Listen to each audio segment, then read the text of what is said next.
Hello friends,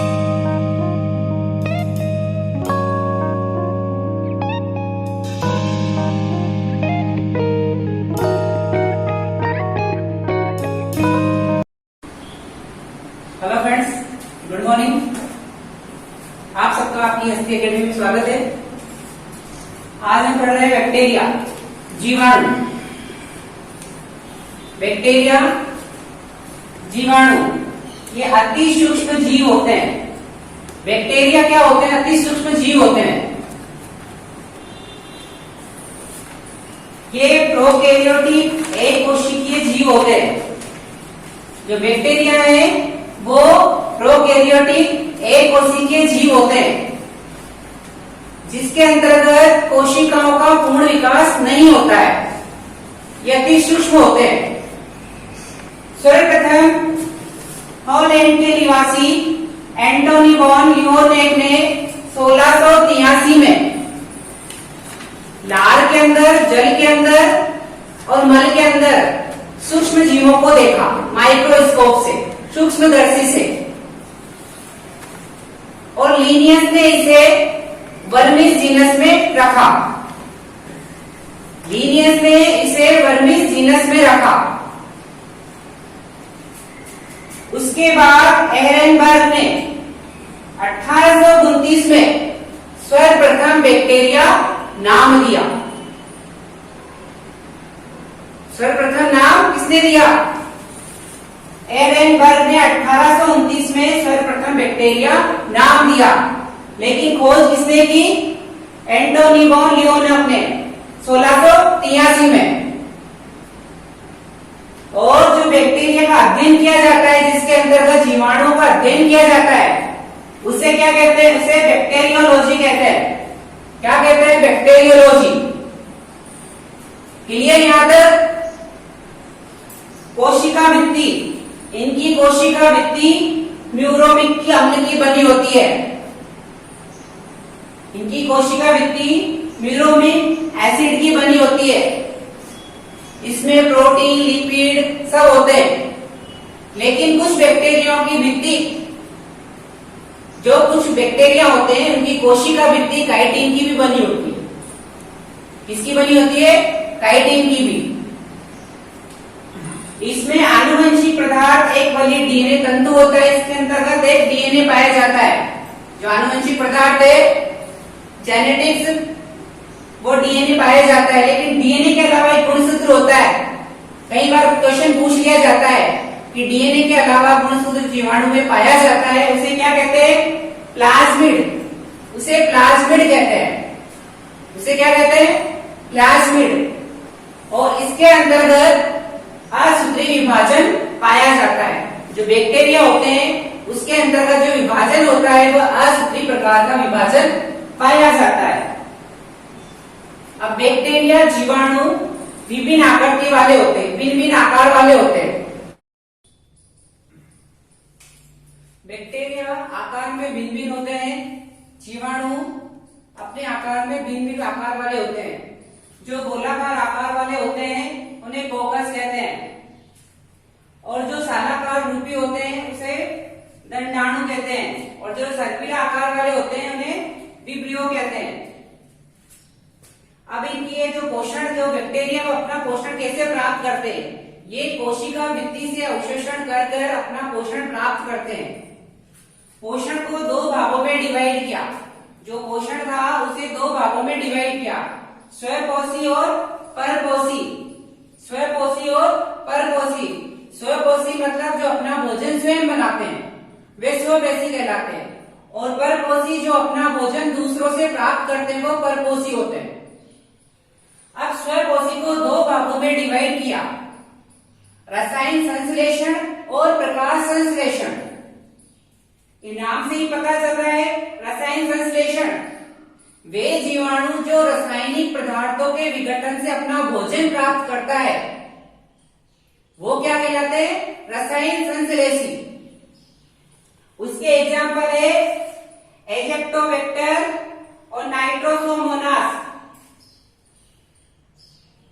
प्रकाश संश्लेषी, रसायन संश्लेषी जो अपना भोजन रासायनिक पदार्थों के विघटन से प्राप्त करता है। प्रकाश संश्लेषी, इससे पता चल रहा है प्रकाश, जो जीवाणु अपना भोजन प्रकाश संश्लेषण की उपस्थिति में प्राप्त करता है, बनाता है, वो क्या कहलाते हैं? प्रकाश संश्लेषी।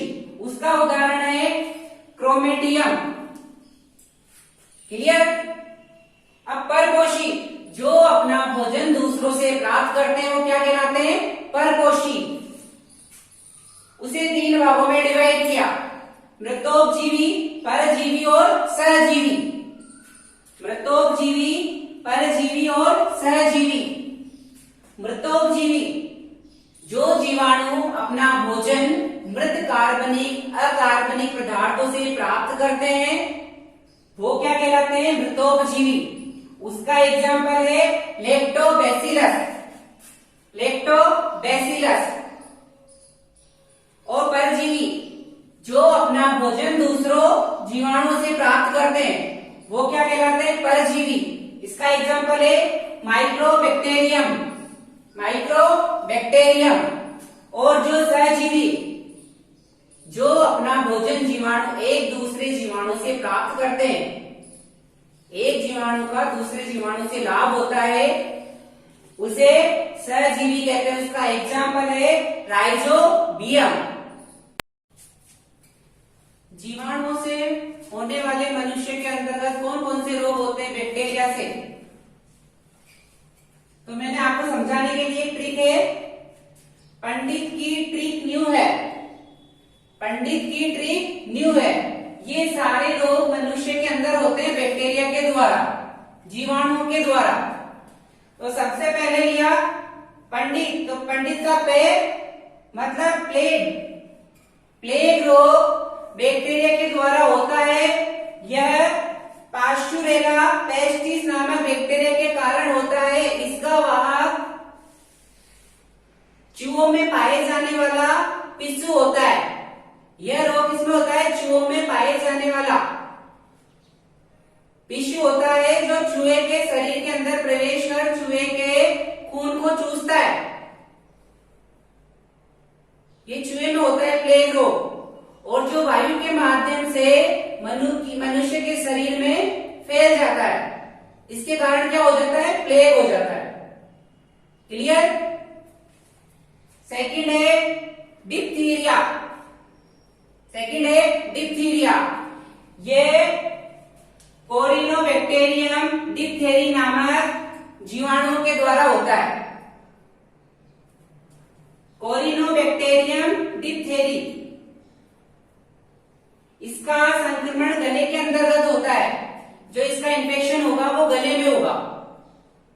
और ये कैसे फैलता है? ये गंदे पानी, फल, सब्जी, खाद्य पदार्थों से फैलता है। और जिसके कारण क्या होगा? आपको बुखार आने लगेगी, उल्टी दस्त लग जाएंगे। ये बैक्टीरिया के कारण है।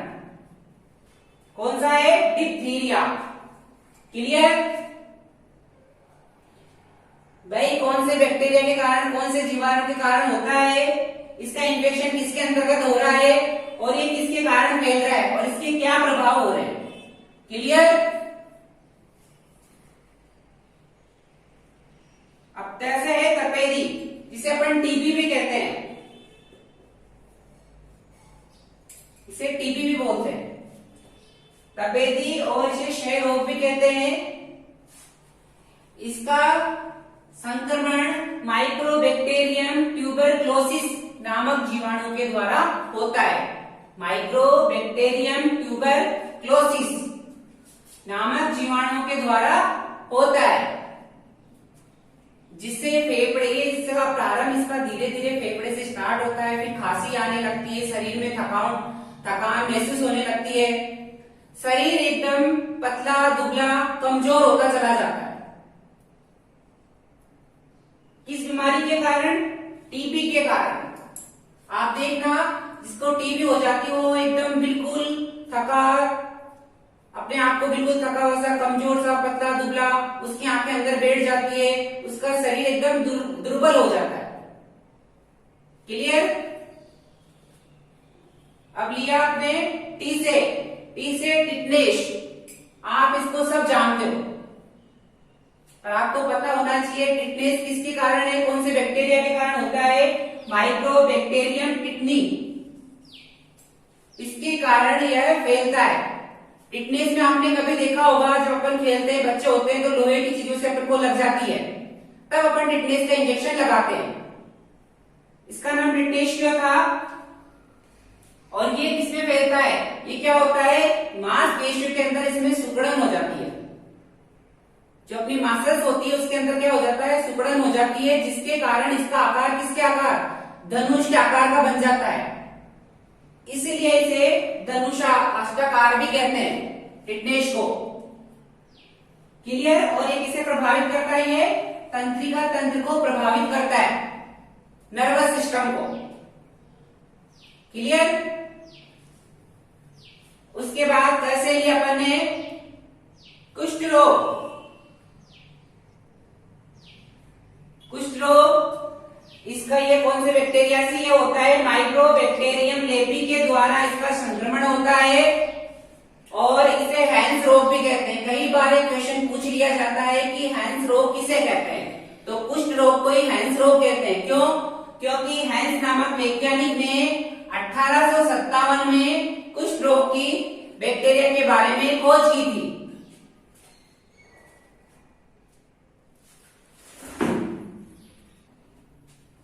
यह हैंस नामक वैज्ञानिक ने 1873 में 73 में दिया था, इसलिए इसे हैंस रोग भी कहते हैं। कुष्ठ रोग में आप देखा होगा आपने, इसके अंतर्गत त्वचा पे गांठे, त्वचा पे स्पॉट से बन जाते हैं, जिसके कारण अंगुलियों में विकृति उत्पन्न हो जाती है। इसके बाद नैसिली निमोनिया। निमोनिया यह आपके श्वसन तंत्र को प्रभावित करती है, और श्वसन तंत्र इसका जो बैक्टीरिया है किसके कारण होती है, डिप्लोकोकस निमोनी। इसका जो बैक्टीरिया है कारक है डिप्लोकोकस निमोनी। आप जानते हो निमोनिया होती है तो आपको क्या होती है, सर्दी लगती है, और ये श्वसन तंत्र को प्रभावित करता है। सर्दी लगती है, खांसी होती है, और आपके कफ जम जाते हैं शरीर के अंदर। ये श्वसन तंत्र को प्रभावित करता है, उसके अंदर क्या होता है, खांसी चलने लग जाती है आपको, निमोनिया। अब इसके बाद है काली खांसी, मतलब सूखी खांसी। इसके अंतर्गत ये भी श्वसन तंत्र को ही प्रभावित करता है। इसके अंतर्गत आपको खांसी सूखी हो जाती है। इसके अंदर कफ नहीं होता, लेकिन आपको खांसी चलती रहेगी। और ये किस बैक्टीरिया के कारण होता है, हीमोफिलस प्रट्यूसिस, ये इसके कारण होता है। और लास्ट है हसे हेजा। लास्ट क्या है, हसे हेजा, और ये सबसे अधिक गर्मियों में होता है। और ये किसके कारण फैलता है, पानी, गंदगी, मक्खियों के कारण होता है। और इसका जो बैक्टीरिया है वो है विब्रियो क्रोमा। विब्रियो क्रोमा, और ये आंत को प्रभावित करता है। इसके अंतर्गत अपन को क्या होता है, उल्टी दस्त की शिकायतें हो जाती है। और ये कौन सी बीमारी है, हैजा। इसके कारण आपके शरीर में उल्टी दस्त चालू हो जाता है। ये मक्खियां गंदगी की वजह से जो खाने पे आके बैठती है, इसके कारण अपन को हो जाता है। इसका बैक्टीरिया क्या है, विब्रियो क्रोमा। यहां तक क्लियर?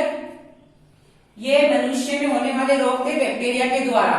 मैंने आपको ट्रिक के साथ समझाया, पंडित की ट्रिक न्यू है, मतलब पैसे प्लेग, डिप्थीरिया, तपेदी, कुष्ठ रोग, टिटनेस, काली खांसी, निमोनिया और हैजा, ये मनुष्य में बैक्टीरिया के कारण होते हैं। क्लियर?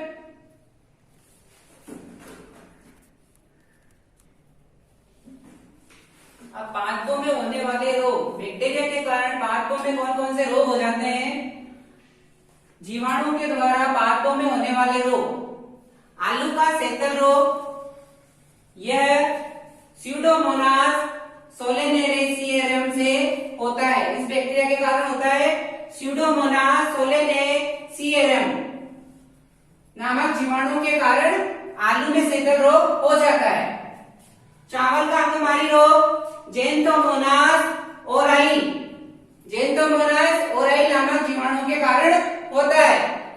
और सेब का अग्नि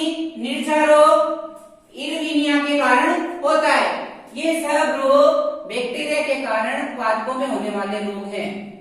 क्लियर? अब इसके बाद जीवाणुओं के लाभदायक उपयोग। कौन कौन से जीवाणु का उपयोग लाभदायक होता है, कौन कौन से जीवाणु इंपोर्टेंट होते हैं जो अपने लिए लाभ प्राप्त करते हैं, लाभ उत्पन्न करते हैं अपने लिए, जो लाभदायक होते हैं अपने। सबसे पहले दूध से दही बनना। आप लोग सब जानते हो दूध से दही बनना ये किस बैक्टीरिया के कारण होता है? लैक्टोबैसिलस के कारण। दूध से दही बनना किस बैक्टीरिया के कारण होता है? लैक्टोबैसिलस के कारण। भूमि की उर्वरता को बढ़ाने के लिए, जो भूमि की उर्वरता को बढ़ाने के लिए वो कौन सा बैक्टीरिया है? राइजोबियम। इस बैक्टीरिया सहायक होता है भूमि की उर्वरता को बढ़ाने के लिए, राइजोबैक्टीरियम सहायक होता है। वैसे ये बताया दूध से दही बनने में कौन सा बैक्टीरिया सहायक होता है? लैक्टोबैसिलस। वायु की कार्बनिक नाइट्रोजन को अमोनिया में बदलने के लिए, जो वायुमंडल के अंतर्गत अकार्बनिक नाइट्रोजन है उसे अमोनिया में बदलने के लिए जो बैक्टीरिया सहायक होते हैं, नाइट्रोजन को अमोनिया में बदलने के लिए एजोबैक्टर और राइजोबियम बैक्टीरिया सहायक होते हैं। एजोबैक्टर, राइजोबियम सहायक होते हैं, जो क्या करते हैं? वायुमंडल की नाइट्रोजन को अमोनिया में बदलने में सहायक होते हैं। लास्ट में अमोनिया को नाइट्रस में ऑक्सीकृत नाइट्रीकारक जीवाणु नाइट्रोमोनास तथा नाइट्रोकोकस आदि में बदलने में सहायक होते हैं। ये इसके बैक्टीरिया के लाभ थे। यहां तक क्लियर? अगर आपको यहां तक समझ में नहीं आया हो, कोई प्रॉब्लम हो तो आप मुझे कमेंट बॉक्स में कह सकते हैं। Thank you so much. Please like and subscribe.